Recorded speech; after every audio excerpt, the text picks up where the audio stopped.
the scars remind me to appreciate the days I don't have to. Hi, Jim.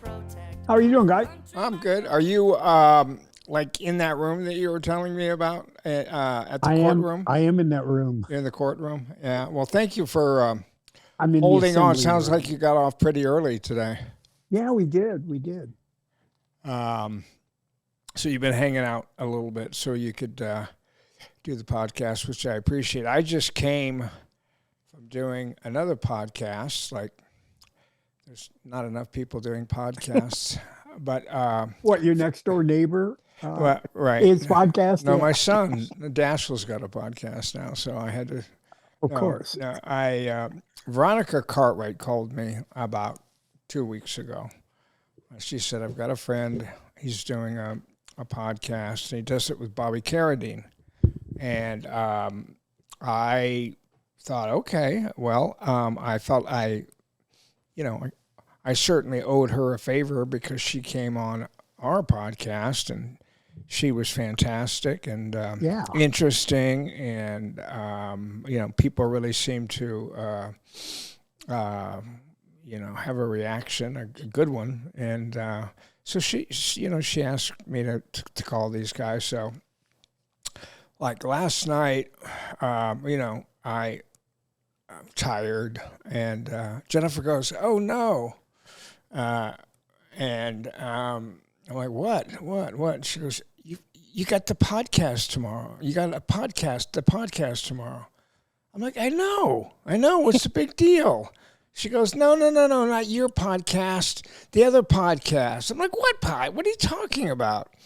So, and then she started berating me for having such a terrible memory, and that went on for a while, and then I finally figured out what she was talking about, and so I just come from that, which was kind of fun, talking to Bobby Carradine, just because he came from that family of Carradines, his father, his two brothers, the real, I guess Keith Carradine's got children. Keith is no longer around, but maybe he has children that are now working. So he's talking about 3 generations of Carradines. But he was kind of interesting to talk to. He did a movie when he was a kid, like 12 or something, called Cowboys. You know that movie? The John Wayne movie? Yeah. So I figured he'd probably been asked enough about John Wayne that I wouldn't ask him about John Wayne. But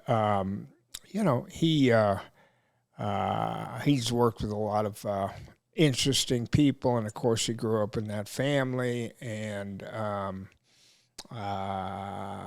who did 48 Hours? Well, the Walter Hill movie? Yeah, Walter Hill. He did the Walter Hill movie. Is it The Long Riders, where they did all the... Probably, it would be The Long Riders that he did with the other Carradines. Because they were in, the Quades. The Quades, the Carradines, and was there another group, another family? I think there was another. Oh, the Keaches. The Keaches, right. Yeah, right, James and Stacy. Yeah. And Bobby was in Revenge of the Nerds, too, I think. He was in a sequel. Yeah, it was just kind of a fun movie for what it was. Revenge of the Nerds? He also, he was in a movie that I remember called Tag. And the reason that I remember Tag is because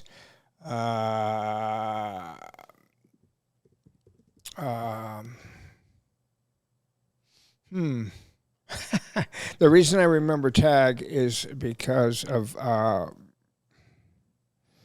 just came off the other podcast. Now I can't think about anything. Linda Hamilton. Linda Hamilton had done a movie called Tag, and he was in it. So when I said to him, "Oh, you did Tag, didn't you?" He kind of looked at me sideways, like, well, nobody's ever heard of Tag before. And I said, "With Linda, right?" And he was like, "Oh yeah, she's a sweetheart." And oh, she's a twin. And anyway, so it's interesting to talk to him just because of his older brother. When I was a kid, there were like 2 shows that I thought were just really, really fabulous. One of them was the Wild Wild West, which they tried to make a movie out of, and not very well. Will Smith and Kevin Kline, I think, and that didn't turn out very well. This one they never tried to make. But as a kid, I used to love that show, and the other show that I used to love was a show called Kung Fu.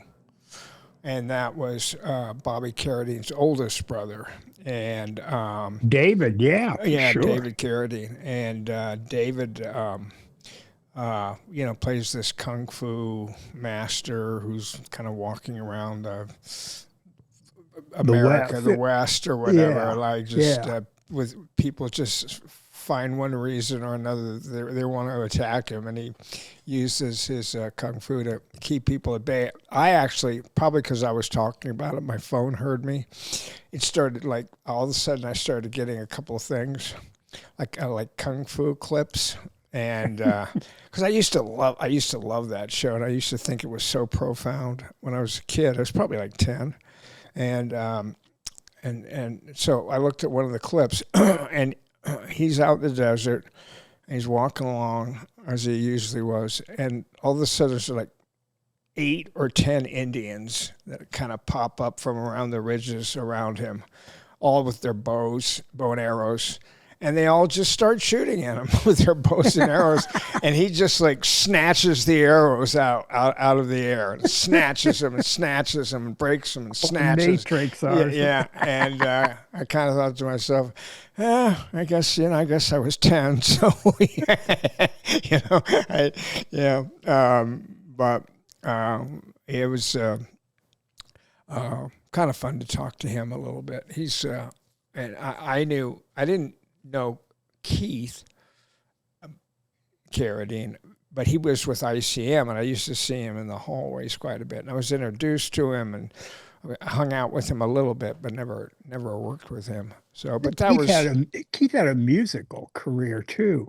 Keith, he won an Emmy or an Oscar. I think he did. Yeah, he was in Nashville, the Robert Altman movie. Yes, and he was in a movie called Welcome to L.A., where his music kind of percolates all the way through that movie. Right. Yeah. Yeah. Yeah. So they was, so I didn't, I guess the person that was kind of setting up the podcast, and it was like kind of his podcast with his deal. He's an actor, which I didn't recognize him, but about my age, I guess. No, he's a little bit younger than me, but I didn't recognize him. But I think they were just getting started. And they had a lot of equipment there because he's the guy's a filmmaker, and the guy who was doing the podcast had but a year ago or something was talking about shooting something with Stephen Lang. So he had kind of had some credibility there. You don't get Stephen Lang in your movie unless you've got lots of money or or some other good stuff.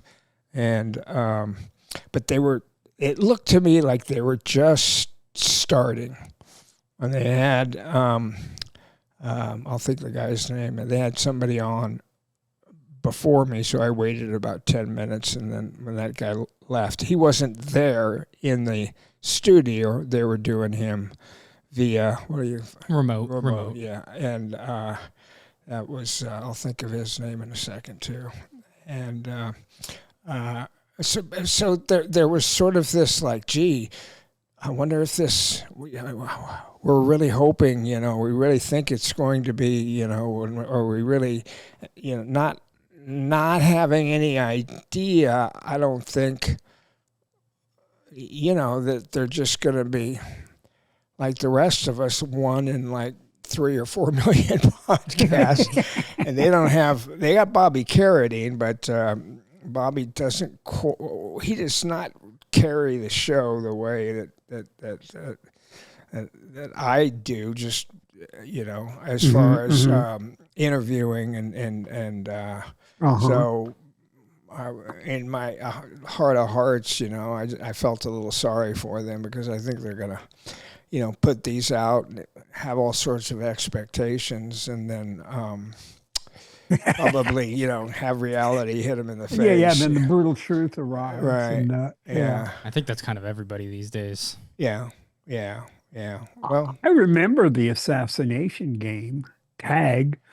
It was one of two projects that were running around at that time. The other one was called Chaos, killing as an organized sport or something like that. Do you remember that? I don't Tag remember and that Chaos. one. Yeah, they were sort of like similar but competing projects the way Sorry. often happens in the movie biz.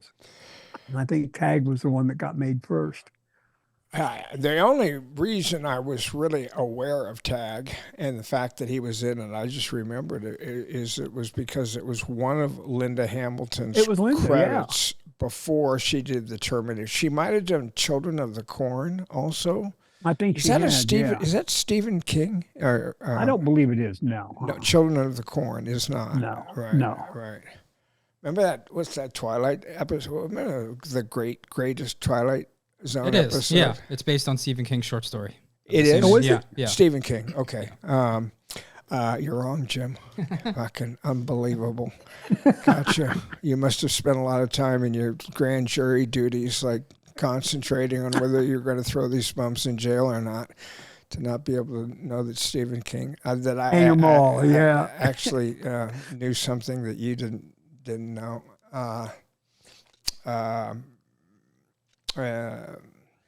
Anyway, I was wondering what we might want to talk about today, and I was thinking about actors, and we kind of have lists and all this sort of stuff. But an actor, whenever people talk to me, and I even said it to them on the podcast, and I talk about doing the Terminator and saying, at that point, I wanted to work with De Niro, I wanted to work with Chino, I wanted to work with Dustin Hoffman and Jack Nicholson and Warren Beatty, those Paul Newman, those were the guys that I wanted to work with. And so, working with Arnold to me at that time was not that, like, oh my God, it's Arnold Schwarzenegger. But there's an actor around, Jim, that is, I would say, probably 10 years younger than all of those guys. And he's no longer with us. But I think he probably, really thinking about it, I would look at him and say, I think he's the best actor of all time. Do you know who? I'd be really curious who your you don't know who your candidate you is. don't have a clue. Well, when you say no longer with us. Well, yeah, he died. You want me to give you a clue? Would you like Seymour Hoffman? No. Well, no, but that's a good guess. He was awfully good. Oh yeah. I watched Capote not long ago, and that was an Oscar-deserving performance for sure. Yeah, and we had Clifton Collins Jr. Clifton Collins Jr. Oh, speaking of Clifton Collins, I started calling some of the people that I hadn't spoken to for a long time, asking them if they would do the podcast. And one of the people that I called was Freddie Rodriguez. Mm-hmm. And Freddie Rodriguez was the star of Grindhouse. He was the star of Robert Rodriguez's Planet Terror. And he basically, whatever, this was 18 years ago or whatever it was, and I was hanging out on that set, and I was around. He's a good kid. He's a good guy, wonderful actor.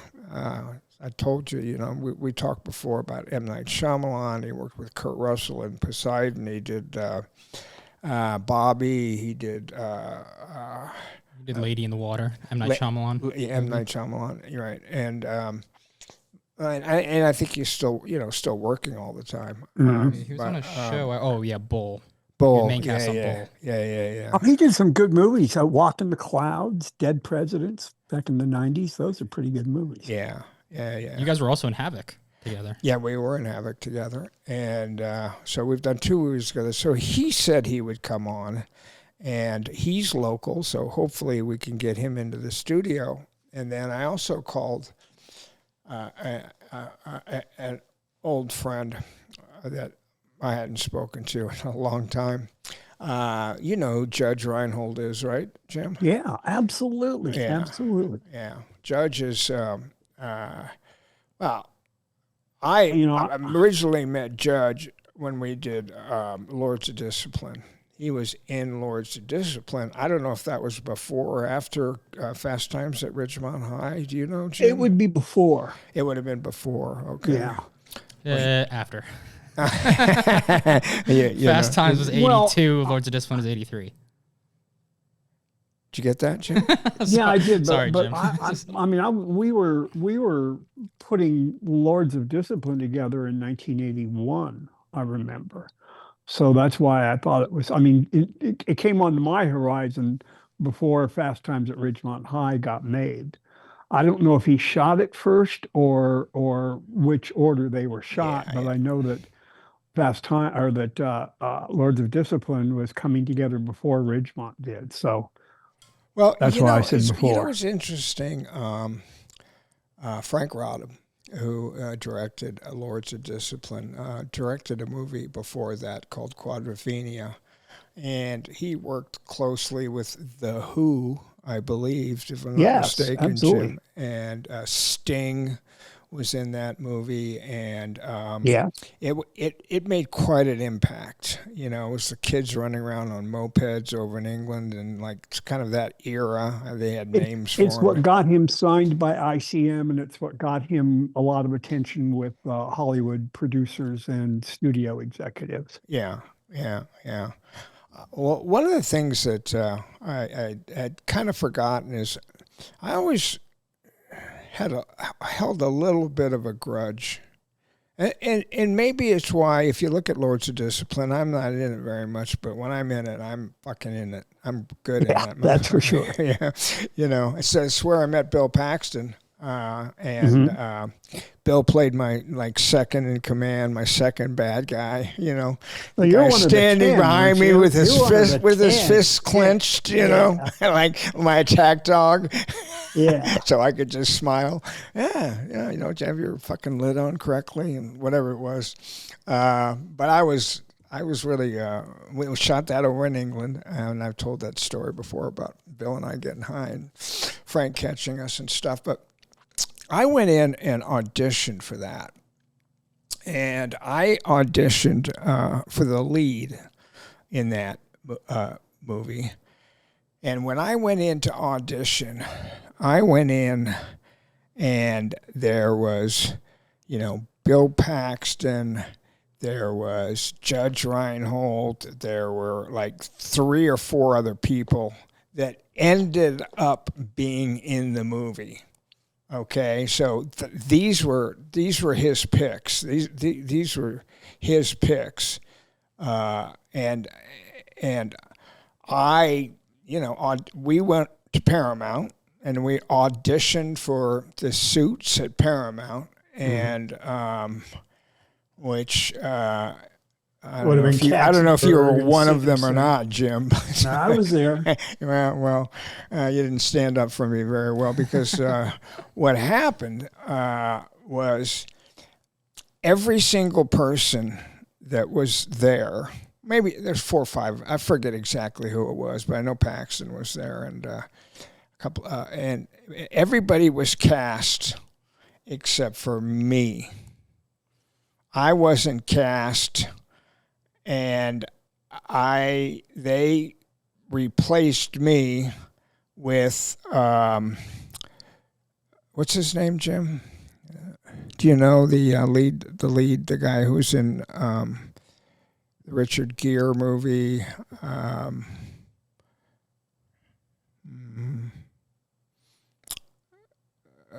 I'm not sure offhand who you're referring to.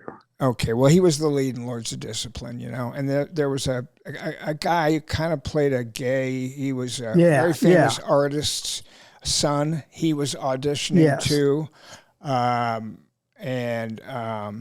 so anyway, can you look up? I think the lead wound up being David Keith. David Keith, wasn't it? David Keith. Yeah. So David Keith ended up playing the role that I auditioned for them, and a number of times, probably for Frank, 2 or 3, probably three auditions, and then we went in front of Paramount, and everybody's got the role. And then they came back to me and they said, well, there's the role of the bad young cadet, and that had Robert Prosky in it. It had also, what's the name of the guy from Texas who was in Apocalypse Now? Spradlin.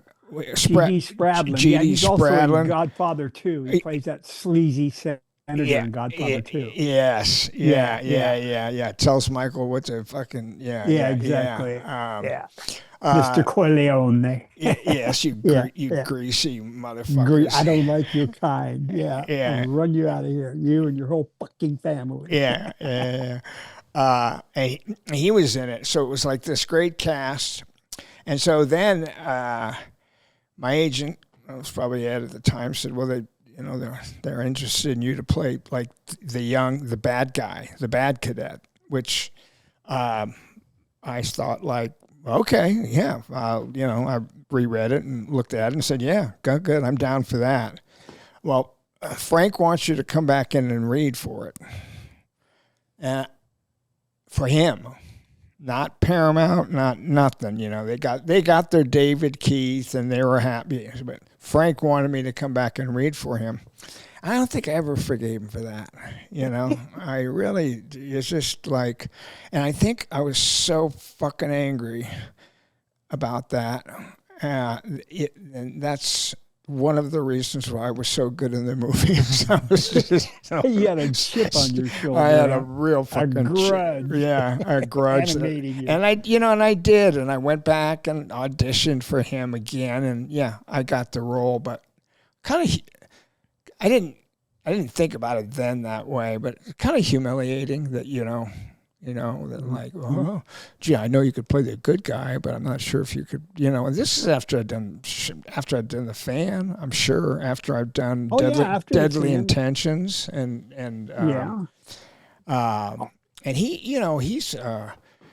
he had a, he's a very, very, very talented guy who made Lords of Discipline, and Lords of Discipline, had Mark Breland in it, who it's basically... He was a boxer. Yeah. It's basically... Like an Olympic caliber champion boxer, wasn't he, Mark Breland? Well, Mark Breland, first of all, this just to let the audience know, I'm talking about a book that was based on, a screenplay that was based on a Pat Conroy book. It's a Pat Conroy who wrote Great Santini. A lot of Pat Conroy's books were semi-autobiographical. The first one, Conrack, was a John Boyd, right, about his time teaching black kids on the coastal islands of South Carolina. Right. And then Lords of Discipline came along, and Great Santini right around the same time, which was very autobiographical. That was his dad. That fighter pilot was his dad. Yeah. And then Lords of Discipline is sort of based on his experiences at the Citadel, that military academy in South Carolina in the early 60s.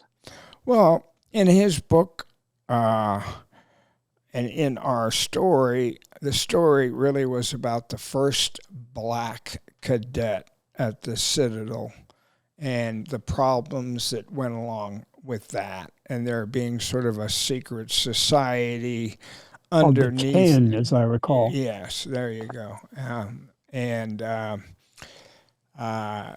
that movie, like I said, it had Bill was my second in command. He was my dog. I always had to keep on a leash. He was ready to go off at any point. Down, boy, down, get down. Wait, sit. Hold on. He just got like the thing around his neck. Just ready to go. Bill. Cowboy. Yeah, okay. He was that. I was when I first met Bill. Boy, he was really something. Bill had a tendency to be in his early work, I would say, a little big, a little broad, and went over the top. A little bit. At times, yeah, a little bit. But also, he went to work for he went to an acting coach named Vince Chase, who's the godfather of me. I took some of his acting classes with James, his son. Actually. With James, his son, yeah. And I think Bill cast Vince in his movie The Travelers. I think he did too. Yeah, I think he did. I know Vince is in that movie. Yeah. So anyway, so Roddam directs this movie, and it's a pretty good movie. You know what's interesting? You know what, like this, I'm just going fucking all over the place here, but I got to tell this story because I haven't really talked about Lords of Discipline much. Well, Jim, you know this story, of course, because we wrote this out a little bit, but I would like to explain to my first wife and my twin boys and anybody out there that might be interested in knowing what happened to my first marriage was that I'd been married for about 6 or 7 years, and I had I don't want to say like a priest because that would be I didn't cheat on my wife at all. I was like totally like I was married. So therefore, faithful husband. Faithful, thank you. That's the word I was looking for. I was a faithful husband. Well, I didn't want to say priest because, that conjures up all sorts of other things. You had twins. Yeah, you had twins. So there were no celibacy there. So anyway, we're doing a sequence in Lords of Discipline where there's a dance going on. And every cadet is paired off with a good-looking young woman, almost like a sorority sister. And basically, there's probably about 12 or 15 of us, and we're dancing close, body to body all day long. Okay. And I was dancing, with this girl. And of course I had, my first wife back, I would leave the set and then go back to, London, and, my wife was there, and, it was before I had, Wait. Oh, yeah. Okay. So it was before I had Devin and Taylor. And anyway, I was working with this girl, and she was just beautiful. She's just beautiful. And, I'm like 25 at the time or something, and we're slow dancing like all day long. That's all we did was slow dance. And then talk in between shots and slow dance, and it was killing me. It was like it was like really, really killing me. But anyway, she went on her way, and I kind of went back to my wife, and did you only work with her one day on Lords? One day. Okay. One day, but it was a fun day. A full day. It was a full day. It was a full day. So long and full. Yes. So long, hard day. Yeah. So I, that kind of how long was that? I was 26. I think 2 years later is when I did Terminator. I was 28. So when I was 30 is when I was probably 29 when I was over there, about ready to turn 30 when I was doing Aliens. So I'm over in London. Back in London. But now we're in Chelsea. Now we're in the. And you're about 5 years after shooting Lords. Is that 5 years? That's what I was going to ask you. Yeah, 4 years. Yeah, maybe. Well, yeah. From the time it came out, well, from the time that anyway. So, so I thought it was Bill Paxton that I was with. Timmy recently told me it was Timmy that I was with, not Bill Paxton. But anyway, I'd been out clubbing and it was late and we were going home, and I was in a bus, coming back from the nightclub at 2:00 in the morning and 1:00 in the morning. And we were headed down King Street, and I kind of caught the eye of a girl who was in the back of the other part of the bus, and she was kind of eyeing me up, kind of looking at me, and she was like fucking gorgeous, man. She was just like absolutely stunningly, beautiful. And, I'd kind of look away and I'd look back, and she'd be looking at me like looking at me. And so I started doing the thing where I'm looking at her, and about the time that, and I've always said this, I've always been so afraid of rejection. I'm just not the kind of guy who walks up to a woman and says, "Oh, here's my telephone number. Would you give me a call?" Or, "Hey, would you like to go out on a date?" You're very. Yeah. I'm just like, I would never do that because I was always too afraid. They go, "What? Are you fucking kidding me?" That was like my whole thing. So anyway, the bus stops, and it's like one more stop to where we're going, and I get up to go stand because I'm going to get off the bus at the next stop, and this girl says, like, "Michael?" And I was like, "What?" And she said, and I said, "Yes," yes. Or she caught my attention. I'm not even sure if she used my name, but she caught my attention. And I said, yes. And I'm looking at her, and she'd been eyeing me up, and I'd been eyeing her up, and about to get ready to get off the bus. And she goes, "I was the girl that you danced with in Lords of Discipline." I was like, "Oh my God. Oh my God, I can't believe it. What a coincidence. I mean, wow, this is crazy." I remember you, yeah. And right at that moment, like, my stop came, and I have to get off the bus. So I'm like, "Oh my God, it's so great to see you. So wonderful. Oh, well, bye," and I got off the bus, and there I went.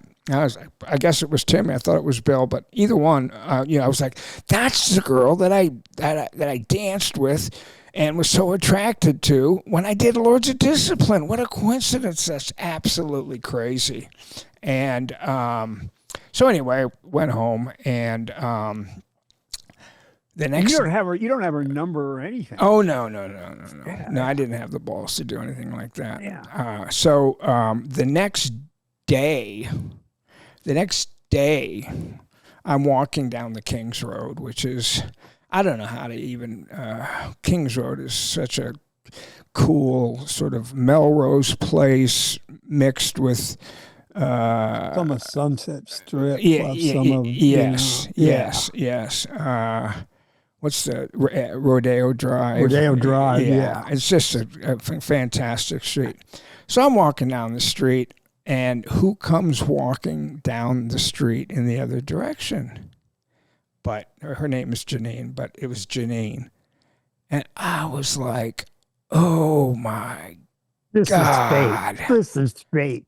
This is fate, And I was, "Oh, hi," So anyway, we went, and went and had some coffee, and one thing led to another, and then I was staying in this probably $20 million house right off the Kings Road, and I took her up to the house, and one thing led to another, and that was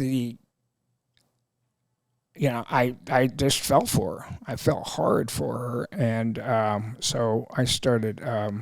We started sleeping together. Now, this was 2 weeks before my wife, Carradine, was coming in to be with me, and she was coming in at the same time as my parents were coming in to see me, and she was bringing my twin boys, who are now 42, but at the time they were 2, okay, or 3 maybe, whatever, 40 years ago, whatever it was. They were 2 or 3, yeah. Yeah, they were like 2, and I had like 10 days before she got there, and I was spending every single minute with Janine, and we just hit it off in every way possible, listening to music, listening to reading books and poetry, and we were just in love. I was just like totally in love with her, and I think she had told me that she was in NA, which is Narcotics Anonymous, and that she used to shoot heroin, but I didn't give a shit. She was just fabulous, and but the days got closer to where my wife was coming back into town with the kids, and my parents were going to be showing up and stuff, and the day finally came where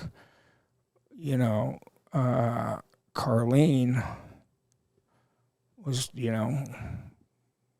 at the airport and, coming in, and, I'd be meeting her at the apartment. And I literally got out of Janine's bed, and made that walk. And as it turns out, Chelsea's not that huge. It didn't turn out to be like that big of a coincidence. It's very coincidental, but Chelsea, the main street, you might see some of the same people. It's, Mm-hmm. But so anyway, I go back to meet my wife, and my wife comes into town with my 2 kids, and my parents were coming in the next night, and I'm really bad at just lying about to women, lying about. I've done it enough, but I'm really bad about never really had an affair behind anybody's back. It's everything for me is blah, it just comes out like this is, so the very first night I think I was with Carradine. I was with Devin and Taylor's mother. I just said to her, I'm having an affair. I fell in love with this other girl, and I don't know what to say. This is, so it might not have been the first night. It might have been the second night, because I wanted to go back. I wanted to go back to her, and so I told Carradine, and Carradine did what most women would do, and she said, okay, well, thank you very much. I'll take the kids, get me a flight. I'm going home. I want the fuck out of here. You go do what you have to do. It's kind of thing. She was, hardcore about it. No, what? What? It's just go fuck yourself then. See you in court, that kind of vibe, And she took the kids, and I think by that time my parents had showed up or whatever. Anyway, she took the kids, and she was fucking gone. She was gone. And the moment she left to get on the bus to take her to Heathrow, I was jogging over to Janine's house to go knock on her door to tell her the good news, which was I told my wife, she's On a plane. yeah, she's gone. Now it can be me and you, and we're in love, and all of these wonderful times that we've had together, and it's great, and so she was happy and hugging, and so we got back together. We were like, all of a sudden we were back together, and that went on for 3 or 4 or 5 days. I don't remember the timing exactly, but I do remember seeing burns on her chest, or like spots on her chest, and I couldn't quite figure it out. I mean, by this time we're having sex, so I'm to see her body or whatever, and she kind of had burns on her chest, and I thought that was odd. I don't know if I asked her about it. She probably said one thing or the other. And then there seemed to be some sort of like odd people that would show up, and she would talk to, and as it turned out, she started using again after a year of sobriety, maybe because of the facts that I left her to go be with my wife. She said, well, fuck this. I'm just going to go shoot some heroin. And I guess once she started... She wasn't using when you were with her. Not before. No, it took, and even when I got back with her, it took me, I didn't know anything about heroin. I don't like, I didn't. You weren't around heroin use. No, heroin was never, that was always like, you know what? I smoked it once, and I thought like, wait, this is way too fucking good. I never, ever am going to do this again, because I'll be doing this the rest of my life for sure. But she was shooting it, and I didn't quite know what was going on, but I was still in love with her, and I still, and I guess what happened is her parents, they were all very wealthy people, were living in these great big houses and stuff. I guess her parents had kind of figured out that she'd start using again, and they flew in from wherever they were and picked her up and said, we're taking you back to rehab. And that was kind of that. That was pretty much it, wasn't it? That was pretty much it. And I found that out, and the day that she left, she came. She asked her parents if she could drive by Glebe Place, which is where Timmy and I were staying, and stop and say goodbye to me. And their big beautiful car pulled up in front of my house, and I got out. And I left the house, and I walked down the stairs, and I went to say goodbye to her.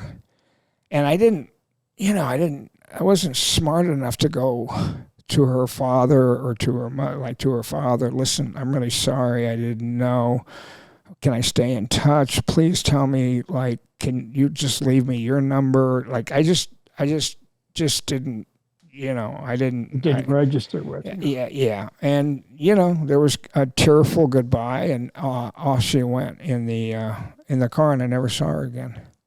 And then, 2 weeks, and so then I was like, okay, well, that's not very good. And then about 2 weeks later, I was getting to be towards the end of the shoot. About 2 weeks later, I was not used to getting the attention of like beautiful women. I was a kind of a good-looking young kid, but like I said, I wasn't much of a talker or schmoozer. I couldn't I didn't have a line. I was very shy about that whole thing. I didn't want to be rejected. But this time I know I was with Bill Paxton, and Bill and I went out and went to the clubs, and then we decided to have a drink when we on the Kings Road.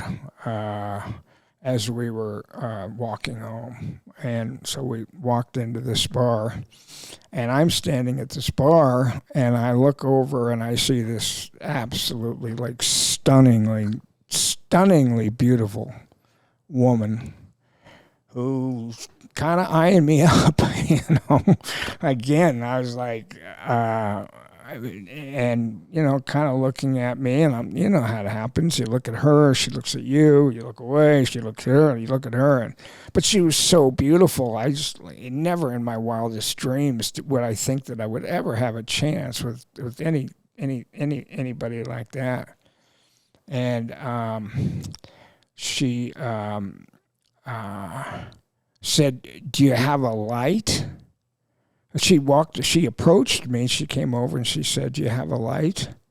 Something like that. And I had matches, and I lit her cigarette, and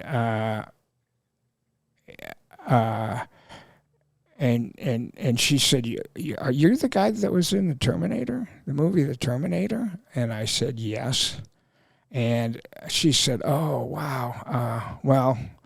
My boyfriend's coming to pick me up, but I thought you were really good, and I thought that movie was really good." And, I mean, this girl was like incredibly beautiful, 21 years old, and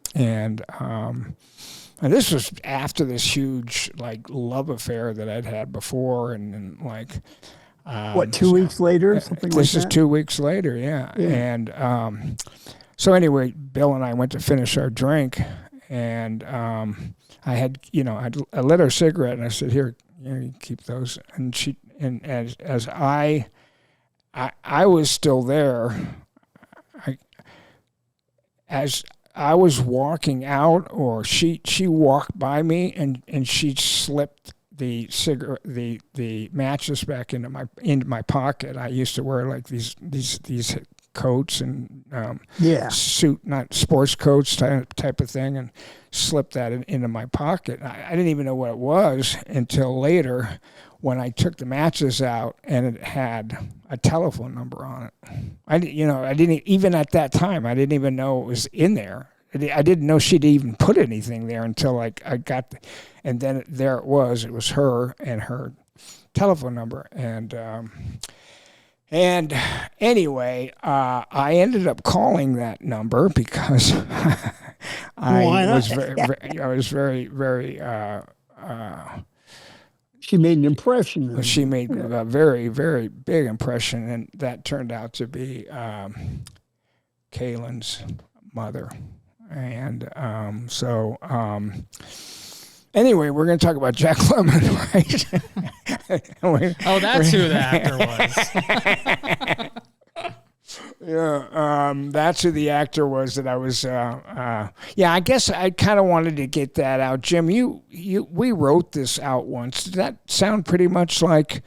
Yeah, that's what I recall. That sort of interlude with Janine, I believe her name was. I think her parents were Iranian. Yeah. And well-to-do, obviously, because they could, come and go as they pleased. And it was really kind of a touching story. It's kind of Romeo and Juliet-ish. And like star-crossed lovers. Yes. Yeah. Because you really couldn't quite click at any one time where you were both available. Right. And I, from what I understand, she wasn't using when you two were together. No. When you told her that you were going to go back to your wife, she kind of, tailed off again and fell off again and started using. Yeah. And then when you were able to come back to her and say, "Hey, my wife, said we're kaput and I'm available now," then, you really couldn't recapture Splendor in the Grass, so to speak. That hour was gone. So it was really touching. We wrote it up as a addendum. We actually wrote it as kind of an addendum to the story about Timmy and Full Metal Jacket. Yeah. But we did write it up. Well, once. Gina ended up, I saw her for, I think this was really towards the last couple of weeks of shooting, and so I saw Gina, and we saw each other for a couple of weeks, and then I really fell for her. I just wasn't used to, like, something about English girls are like, because I had a problem with anyway. Anyway, so I really fell for his for Gina, and then I went back to America, and then immediately started, calling her and having those $400 telephone bills. I remember those days. Yeah. and kind of begging her to come over and visit me, and she did, and I think I met her on one of those first visits over after you had done Full Metal Jacket. Where before this would have been in maybe the autumn of '86, sometime around September of '86, probably, because I don't think you got married until '88. But I know it was she had just arrived. Do you remember where it was, Jim? Yeah, it was Emilio's, an Italian restaurant in Melrose and Highland. Of course, yeah. And Chris Murphy was there too, and she had just arrived on the plane. Oh. She was jet lagged, but this would have been, sometime around September, August or so of '86, I believe. Yeah. So. Yeah. Gina, and I think Gina and I got married at my agent's house, Ed Lamato's house. I'm trying to think of the timing. I'm not sure we were married or not, but she was, when I talk about the Billy Friedkin and how crazy Billy Friedkin was, she was around for that whole episode of like, oh, the guy's the greatest singer in the world. Oh my God, he's out of his fucking mind. That Great. Yeah. So, I was going to say Jack Lemmon. Jim. Well, I wanted to ask too, just because we were talking about Lords of Discipline, and I've seen a lot of comments online about, do you still talk about, and you were talking about reaching out to people to potentially come to the podcast. Yeah. Rick Rossovich. But Rick lives in Sweden. Rick would come on. Yeah, we could have him like we did Big Logan. Yeah. I'll talk. I'm sure Rick would love to do it. Yeah, and I've always liked Rick. We always got along very well, and he was a bear when it came to being on that. I mean, he was a big, strong, athletic guy. His older brother played football. Yeah, Tim. At USC, Tim Rossovich. And Tim Rossovich was known at USC on the football team for being the craziest motherfucker that, I recall that, yeah. Had ever gone through. But Rick was he was an NFL player. He played NFL? I'm saying, Timothy John Rossovich. He was with the Eagles, Chargers, Philadelphia Bell, Houston Oilers. Yeah, so he had a... what was it? What do you got, Rossovich? What's his first name? Tim. Tim Rossovich. Yeah. And, he was an intimidating guy. I used to see him, once I started doing Lords of Discipline, I started hanging out with, like, Rick Rossovich and a lot. And Bill and I and Rick were very, very close, and we used to hang out quite a bit. But I think Rick would come on in a heartbeat, because Rick had quite a film career going. He was in Lords of Discipline. He was one of the stars of it. He had a much bigger part than I did. He was one of the good guys, obviously, and he was very, very good in that. And then he did a movie, Top Gun. Well, he did Top Gun, and he played the Terminator before that. I mean, he was in the Terminator. He was like the guy who... He was in Streets of Fire. I'm going to bust you up, pal. Terminator. Yeah. Yes. And all of those movies he was in, and, doing very well. And then he did the Steve Martin movie, Jim, where it's based... Yeah, it's sort of the modernized version of Cyrano de Bergerac. Exactly. Yeah, and he very was charming movie. I think too. that movie. Roxanne. Yes. And who directed that, by the way? Fred Skepsy. Oh, okay. Is he Australian? Fred Is Skepsy. Yeah, Skepsy yeah. Australian? Yeah. Yes. What did he do in Australia that brought him over? He did a movie called The Chant of Jimmy Blacksmith by a guy Oh. named Tom Keneally, who later wrote Schindler's List, the book Schindler's List. Oh. But Chant of Jimmy Blacksmith, I think, is based on a real character in Australian history. But Fred was one of those Australian directors at a time when Peter Weir and George, those guys, the Cream of the Road crop. Warrior. Yeah, I mean, they were just cranking out great directors one after another. And Fred was one of those. He came to this country and he was a client of ours at ICM and, made a bunch of I movies. think He made that a movie of did Willie Nelson. I think that movie did pretty well. I think it was a pretty charming movie. And then Rick also went off and did that show Baywatch.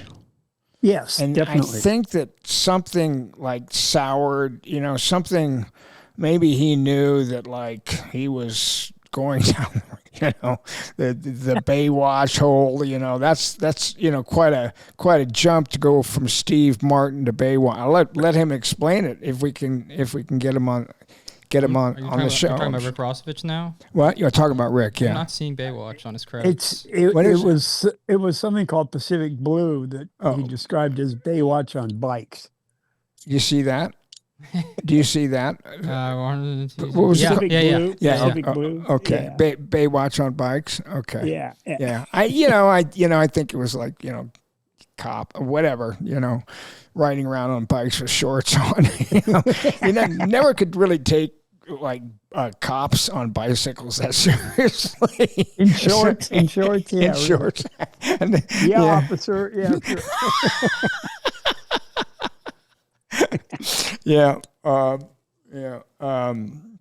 Sure. We could probably get Rick on something.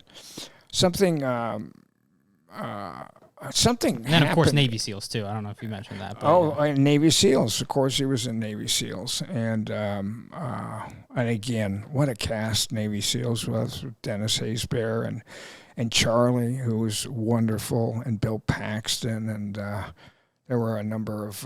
remind me did I tell the ghost story? Did I tell you that, Jim, or I haven't said the podcast, the ghost story on? Okay. Here's the thing: people still want to hear about Navy SEAls, so I can go over Navy SEAls one more time, and there's a bunch of stuff. I want to do it. I was hoping to do it like a kind of almost a full episode, like how you've done with how you've done with The Abyss. We can do that. Yeah, we can do that. And one of the interesting things about it was that, Jim, I always wonder when I was having those story sessions with that director. Freudian slip. I can't think of the guy's name. Louis Teague. Yeah, Louis Teague. Talking about Teague? Yeah, okay. Yeah, Louis Teague. Well, you remember he had a person there who was basically there to rewrite and like try to pump that script up. And I'll get into the whole what I got offered and how I got into it, and we'll go through all that again. But you remember you remember that writer's name, Jim? He's the Italian. Angelo Pizzo, was it? Yeah, and he wrote Rudy Hoosier. and Hoosiers. Yeah, so he actually was a very good writer, at least as far as those two sports movies went. And it'd be interesting to know what his take on me coming in saying, well, this is crap. This doesn't make any sense. I don't want all these bodies on, but we'll leave that for the next. Hopefully, if we start talking about it, I can stay on. Not a chance. Not a chance. On point. What the over-under on that bet would be? Like 3 or 4 minutes. Headline that day. Yeah. 3 or 4 minutes. When's the football season start, guys? Is that September 4th? I think. September 4th, huh? That's always like a good thing. That's the worst thing about the. Oh, actually, yeah. We did. the Super Bowl comes in as in betting with Doug Stanhope. I owe him a telephone call. He called me. I was going to say, are you going to do your running? Well, here's the thing about it is he last year. He was the very first guest we ever had in the podcast, and the reason we got him was because he owed me like $900 at the end of the year, and he went on a streak. Well, not only that, you guys just pick wins and losses for $100. Yes. So you go pick win loss $100. Loser picks a team for the next week, and he went 0 for 9. And I told him like that's like flipping a quarter and getting it wrong 9 times in a row. The odds aren't there. You know? And that's what happened to him. And so he came on and he talked about it when we did our first podcast. It's so lovely. He's such a funny, fun. I really miss him. It's one of the things I miss about Bisbee, but he's just so funny. And, you know, whenever I text him, he's always back with some zany witticism of some kind. Yeah. But so... Yeah. I was going to say, yeah, the next season, so last year's football season, which is it went a kind of similar way, didn't it? Well, you know, the season ended. It didn't start off with him being like 0 for 8, 9. You know, like it didn't start off that way. But at the end of the season, he owed me $700. So this is, and listen, I don't know anything about football. I mean, I know football, but I quit watching it when they called the tuck rule on the Raiders, or not on the Raiders, on Bradley, Tom Brady. Yeah, like I don't know who they called it on the tuck rule. That still, I just want to fucking jump up and smash my foot through the TV set. The tuck rule, So football season's coming up. He owes me $700. So I was hoping he would come out and do another podcast, and I'd say like, you know, don't worry about the 700. But I think he got pretty busy, and at one point he's busy going off to Ukraine. Well, he was comedy specials. Yeah. Well, lot to laugh about over there, over in the Ukraine. I heard an interesting take, Jim, on kind of the opposite of everything we ever hear about,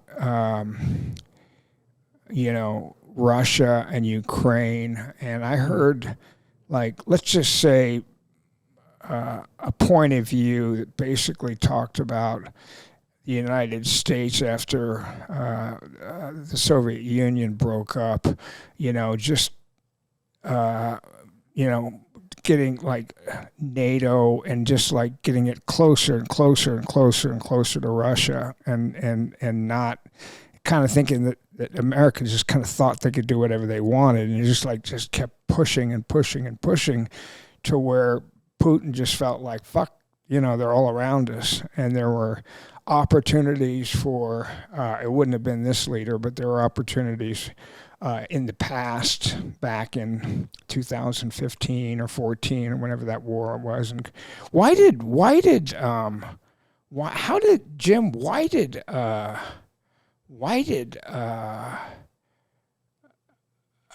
Obama let Russia just go take Crimea? Just like, oh, okay, we're going to go fucking take that part of Ukraine, which is like a really important part, right? Oh, yeah. Why did he do that? Was there any outrage or a lot of choice? Did you want to go to war over it? And I think that we've certainly gone to war over lesser, stupider things. But our European allies also didn't want to go to war over it, but they definitely said, we will not recognize this. We still don't. And we put all sorts of sanctions on Russia at that time. We kicked them out of the G7, the group of 7, which is the big industrialized major countries of the world. Tried to ostracize them as most we can, but we had to ask ourselves, do we really feel like going to war over this? And Ukraine wasn't a part of NATO at that time. It's still not a part of NATO, but if it had been a NATO country, we have that Article 5 that says an attack against one is an attack against all, which we did use during the during the 9/11 situation when NATO sent troops to Afghanistan to help us out over there. Yeah, they certainly did. You know, Yeah. and the one reason that so many of those countries that had been in the former Iron Curtain were eager to join NATO is because they didn't want to face what Ukraine is facing Yes. right now from Yes. Putin. They didn't want to have Putin come back. They didn't want to have Russians come back and take over their countries again. So they were eager to get NATO membership. Countries like Poland and Hungary and Czechoslovakia, the former Czech Republic. And now, of course, you see countries like Sweden and Finland, which were largely neutral or content to be sitting on the sidelines, or have joined NATO. Yeah. So, you know, it's not like poor Putin sitting there and this aggressive NATO is gobbling up all these countries around him. No, they're in a defensive posture. You know, nobody wants Russia. Okay, I don't. Okay, I know that. No, my experiences in Russia were like less Exactly. fucking pretty horrible. Yeah, I know Russian people are like just fucking horrible. You know, when they talk about like, oh, the government. Well, you know, the people, the ones that I knew, the ones that I met, ones that I came into contact with were a little bit like Putin. All right, so Jim, I think our time is up. I want to thank you for hanging and not. You could be home right now. About Lords of Discipline. I'm glad we got to talk about Lords of Discipline in some greater degree than we have previously. Yeah, and we can talk a little bit more about Frank, because I did K2 with Frank. I always liked the fact that I work with I got to know directors. Frank. He was a client of ours at ICM. I was putting him up for all kinds of projects very early on, shortly after he had done Quadrophenia and before he was signed up for Lords of Discipline. So I first kind of got to know him at that stage. So who wrote that script, Jim? Who? Okay, Jim, we gotta go. I thank you Lords for of Discipline. Yeah, never mind. The script, Tom Pope. Tom Pope. Okay. Yeah. I'll talk to you soon, Jim, and thank you. And should I tell our guests that they should do anything like listen on Spotify or any of those? Subscribing on Spotify and Apple would help us out a lot. Yeah. Yeah. What? Say that again. Subscribe on Apple or Spotify or wherever you listen. That would to help podcasts. us. That would help us out, and that way we'll get really, really, really good people. The other, I mentioned Judge. Anyway, we're gonna have some good guests on soon, and hopefully they'll be in studio. But if not, and we'll reach out to Rick Rossovich. And okay, all right, Jim. Thank you. Sounds good. All right. Ciao. Bye. Safe travels.